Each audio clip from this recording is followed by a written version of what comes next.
किया। सुधा एक चरण पखार कर चरणों तक अपने सिर पे धारण किया। उसके बाद शरीर में चंदन अर्गजा केसर आदि दिव्य गंध का लेप किया। सुगंधित धूप तीर से आरती किया। सुदामा जी बड़े फटे पुराने वस्त्र पहने हुए हैं, देह का सारा नस दिखाई देता है। स्वयं भगवती रुक्मिणी महारानी चमर डुला रही सेवा कर। सब लोग देख कर आश्चर्य कर रहे हैं कि इस ब्राह्मण ने कौन सा पुण्य किया जिससे भगवान की पूजा कर रहे हैं।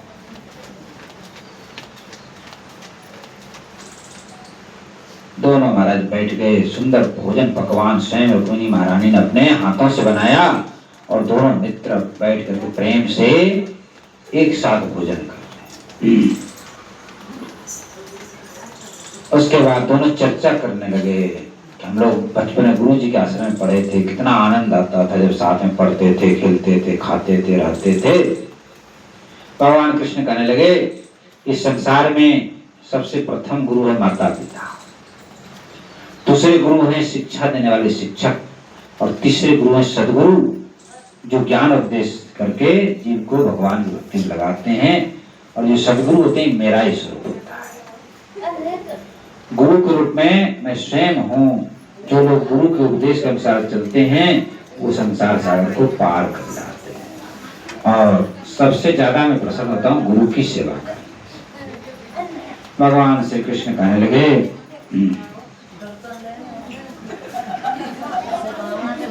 फिर गुरुकुल में जब आगे उसके बाद क्या किया आपने? सुदामा जी ने पूछा। बोले मेरा विवाह हो गया। अच्छा ये पटरानी? बोले हाँ पटरानी। बोले और भी रानियां? बोले और भी हैं। अब तो महाराज सब प्रणाम करके लाइन लग गई, 1 2 4 10 20 100। सुदामा जी कहने लगी ये सब आपकी पत्नी है क्या? बोले हाँ। तो पूरा मोहल्ला ही उठ के चला गया। भगवान कहने लगे सुदामा जी ये तो अभी 100 ही हैं, 16,108 है।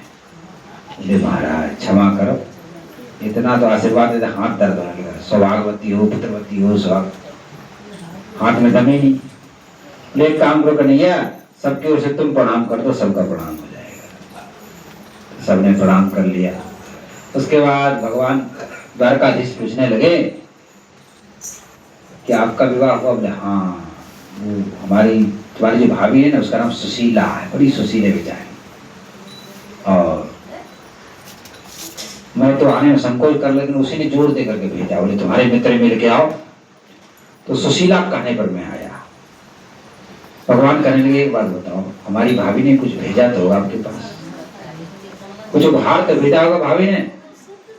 अब तो महाराज संकोच के मारे यहाँ का जब इतना बड़ा ऊंचा मकान, आलीशान भवन देखा, 56 भोग का भोजन देखा, तो सुदामा जी एकदम सोचे कि चावल भगवान को कैसे देंगे। तो चावल को कांख के अंदर दबा लिया, जोर से दबा लिया कि भगवान देखें। भगवान बार बार करे सुदामा जी देखो तुम फिर वही दोबारा गलती करो, एक बार तुम्हारा चना खा लिया तो ये हाल तेरा हुआ, फिर दोबारा भाभी ने भेजा उसको भी चुरा रहे। चोरी का तो नहीं किया, दे दो जो भाभी ने दिया है उपहार दो। नहीं दे दो। अब भगवान ने झपट करके उसके कांख में, ये ऊंचा क्या हो रहा है यहाँ, झपट के पोटली खींच लिया बाहर, जो कांख में लग रहा दबा हुआ था, और उसको खोल लिया महाराज। कहने लगे मित्र तुम तो मेरे अत्यंत प्रिय भेंट लाया, और ये जो चिड़वा है ना, चावल है ना, ये मुझे नहीं सारे संसार को तृप्त करने के लिए पर्याप्त है। एक मुट्ठी चिड़वा चावल खा गए महाराज।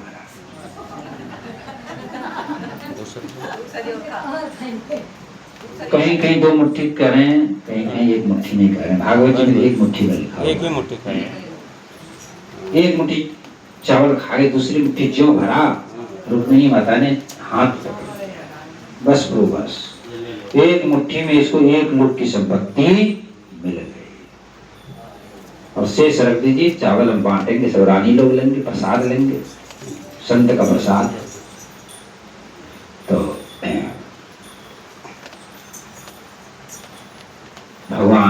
रात्रि में वहीं रहे। बड़ा आनंद रहा, दोनों मित्र बात करते रहे, भगवान स्वयं सेवा करते रहे, चरण दबाते रहे भक्त का, और रात्रि कब बीत गई पता ही नहीं चला। द्वारकाधीश कर अब आपको पैदल जाने की जरूरत नहीं, मैं रथ भेज देता हूँ, रथ में आप चले जाएंगे, क्योंकि पैदल जाते थे परेशान हो जाएंगे। तो रथ में बिठा दिया, कुछ भी नहीं दिया, न कपड़ा दिया, न पैसा दिया, न रुपया, कुछ दिया नहीं, एक पैसा नहीं दिया, जैसे आए थे वैसे लौटा दिया। अब हम जैसे लोग होते हैं ना, कहते यार वहाँ राजा के आगे कुछ दिया ही भी नहीं, क्या जो इतना बड़ा आलिशान द्वारकाधीश है और हम गए तो ये तिनका भी नहीं दिया। लेकिन सुदामा जी क्या सोच रहे हैं? सुदामा जी सोच रहे हैं कि भगवान तो बड़े दयालु हैं, बड़े कृपालु हैं, और मुझे कुछ नहीं दिया, बहुत अच्छा किया भगवान। यदि कुछ दे देते ना तो हम धन संपत्ति में पागल हो जाते, उन्मत्त हो जाते, भगवान की भक्ति छोड़ देते। इसलिए भगवान ने कुछ नहीं दिया, बड़ी कृपा किया मेरे ऊपर। और भगवान तो बड़े दयालु, देखो महाराजा धीराज होते हुए मुझे गले से लगाया, अपनी गद्दी पर बैठाया, उनकी महारानी स्वयं सेवा कर। कितना भाव है, कितना प्रेम है उनका। सोचते सोचते पहुंच गए महाराज अपने पुराने जगह पे, लेकिन देखा वहां तो झोपड़ी गायब। सुदामा जी कहने लगे भैया ये तो हमारी झोपड़ी भी कोई ले गया उठाकर, और हमारी जो ब्राह्मणी सुशीला भी नहीं दिख रही, तो क्या से क्या हो गया। तब तक द्वारपाल आए। द्वारपाल से कहने लगे सुदामा जी ये कौन सा नगर है? महाराज सुदामापुरी है। यहाँ के राजा कौन? सुदामा जी है। तो कहाँ सुदामा जी बोला? उनसे कोई और दूसरा सुदामा आ गया होगा। बोले महाराज द्वारकापुरी गए। द्वारकापुरी गए क्या? तब तक सुशीला ने देख लिया ऊपर से। सुशीला रात भर मोटी हो गई थी महाराज, खूब गहना जेवर से लदी हुई, दास दासी साथ में उतर करके नीचे आई, प्रणाम करने लगी। सुदामा जी दूर हो गई, कौन हो कौन हो? बोले मैं आपकी दासी हूँ। अच्छा सुशीला तुम हो? बोले हाँ। ये सब बोले ये सब रात भर में द्वारकाधीश भगवान ने ये सारा भारत राज्य सब उन्हें कृपा से प्राप्त हुआ है। सुदामा जी कहने लगे तुम्हारी इच्छा थी, प्राप्त हो गया, मुझे तो कोई इच्छा नहीं है। भगवान श्याम सुंदर एक सुंदर मंदिर बनवा दो और राजभोग की व्यवस्था कर दो, मैं तो वहीं पूजा पाठ करूंगा, उनका भजन करूंगा और जीवन बिताऊं। तो सुदामा जी संपत्ति पाकर के भी अनासक्त भाव से रहे और दिन प्रतिदिन उनकी भक्ति बढ़ती चली गई महाराज। बोलो सुदामा जी महाराज की जय। तो भगवान प्रेम के बस में, भक्ति के बस में होते हैं। वो न गरीब देखते हैं, न अमीर देखते हैं, न जाति देखते हैं, न पाति देखते हैं, वो तो केवल भाव और प्रेम देखते हैं। और भगवान तो सबके मित्र हैं, सबके पिता हैं, सबके स्वामी हैं, सबके मालिक हैं। जो केवल उनको पुकार ले, एक बार उनके शरण में चले जाएं तो भगवान उसका सब तरह से काम करते हैं। भगवान तो परम दयालु है, सभी कामनाओं को पूरी करते हैं। ये मत सोचो, कहते हैं भगवान के घर में देर है लेकिन अंधेर नहीं। देर क्यों होता है पता है? देर इसलिए तो हमारे ही कर्म खोटे, इसलिए देर हो रहा है। तो भगवान तो तैयार है कृपा करने के लिए, लेकिन जो हमारा कर्म है, पाप है, वही नहीं आड़े आ जाता है। तो कर्म खत्म होगा तो भगवान तो रहता है। इसलिए कर्म करो, अच्छे कर्म करो तो भगवान तो तैयार है आपको सब कुछ देने के लिए। और भगवान तो सब कुछ दे देते हैं महाराज। कुछ रहा छूटा, सुदामा जी क्या कमी रहा? तो भगवान के चरणों का आश्रित हो जाए तो फिर कोई कमी नहीं रहेगा, सारी कामनाएं इच्छाएं पूर्ण हो जाती है। ऐसी भगवान की भक्ति की महिमा है। भगवान कहते मैं तो भक्तों के बस में रहता हूँ, भक्त मेरे हृदय में बस जाते हैं, मैं उनका गुलाम बन जाता हूँ, जो कहता है वो मैं करता हूँ। बड़ा सुंदर भाव है। मेरे ही में गई है समाय, हो समाय भक्तों की भाव भरी भक्ति, मेरे ही में गई है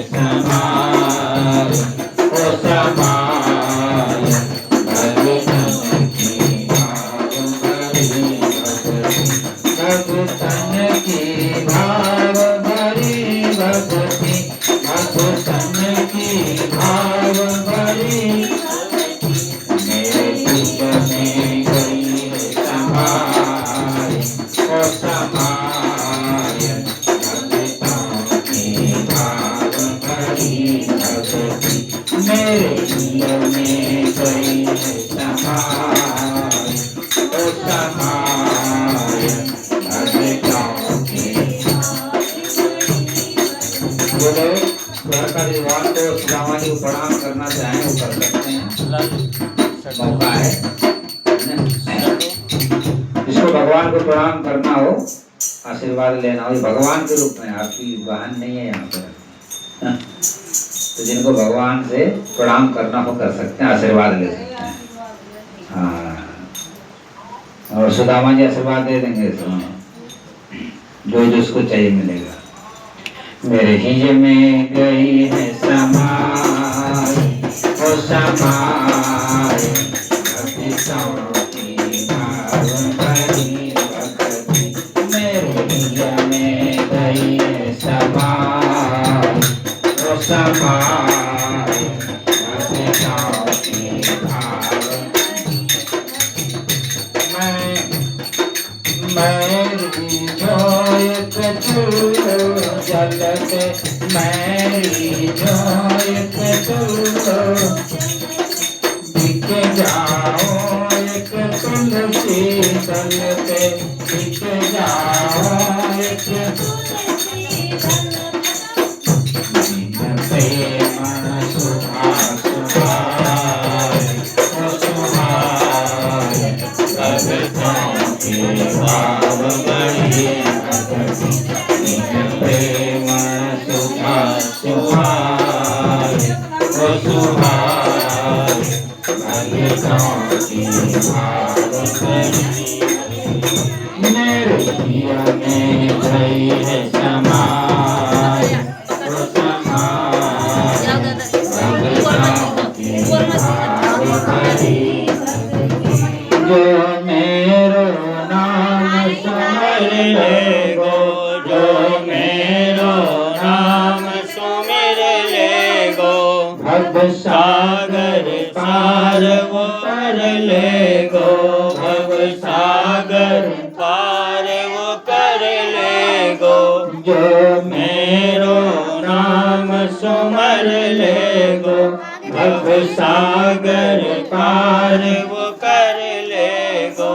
सुमिरन बिन गोता खाय, हो खाय भगतन की भाव बड़ी भक्ति, बदमाशी किया है। सुमिरन बिन गोता खाय, हो खाय भगतन की भाव बड़ी। मेरे क्या बना रहे? चैनल पे भक्ति सुधा सुधा बिनुरानी के छिलका खाओ, बिनुरानी के छिलका खाओ, दुर्योधन के घर नहीं जाओ, दुर्योधन के घर गोपियन की छाछ सुहाए, ओ सुहाए भक्तन की भाव भरी भक्ति, गोपियन की छाछ सुहाए, ओ सुहाए भक्तन की भाव भरी।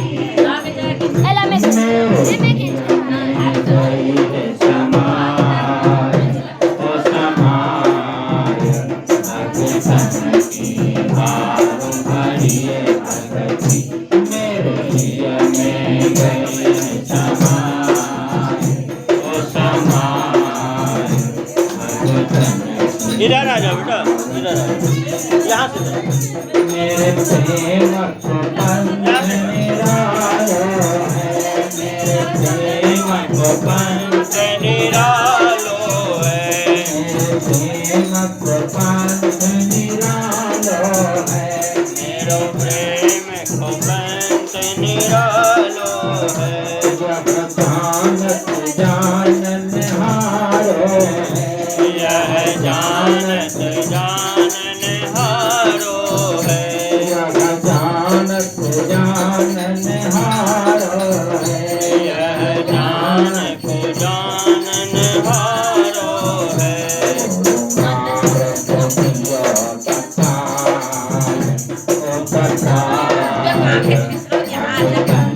ठीक आ रहा है, ठीक आ रहा है, ठीक आ रहा है, बढ़िया आ रहा है यहाँ से, बढ़िया आ रहा है।